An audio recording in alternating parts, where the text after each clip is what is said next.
10 पोरं घेतले 200 पोरं. लास्टचा ट्रूप होता का तुमचा? 200 पोरांमधून 10 पोरं घेतले. लास्टचा ट्रूप होता का तुझा? नाही, तिसरा ट्रूप होता माझा. सगळ्यात का पहिल्यापासून तिसरा होता का? हां, तिसरा ट्रूप. 400 200 पोरांची ट्रूप सोड लागली. 200 पोरांची ट्रूप सोडली. मी तिसऱ्या ट्रूपला होतो. तिसऱ्या ट्रूपला तिसऱ्या ट्रूपला होतो. किती राऊंडला निघाला बाहेर? मी होय तिसरा मारला. माझ्या चौथ्या राऊंडला थोडं पाठीमाग होतं. पण म्हणजे 150 पोऱ्यामध्ये असं 150 मोहरी महाग 50 असते ना, आणि मोहरी 150 असते. असं पाठीमागे धरलं मला. चौथा मला राऊंडच मारून दिलं नाही पूर्ण. राऊंडच मारून दिलं. पोरं काय तिसऱ्या राऊंडला काय धरले, चौथ्या राऊंडला काय धरले. जे पाठीमाग पोरं समोरचे आहेत तेवढे 100-50 राऊंड दिले. पाठीमागे धरत टाकलं. त्याला पूर्ण राऊंडच मारून देऊ लागलं. प्रॅक्टिस केली नव्हती चांगली? प्रेस्ट केली ना. 2 महिने अकॅडमीमध्ये होतो. 40 माझा टाईम चांगला निघत होता. 5-10 5-15 टाईम निघत होता 600चा.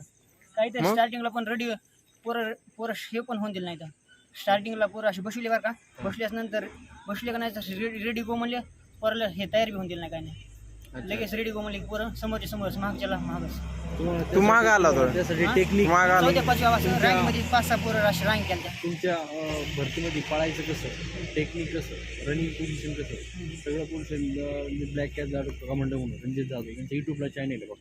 यूट्यूबला चॅनल ओपन करतो त्याचा यूट्यूबला चॅनल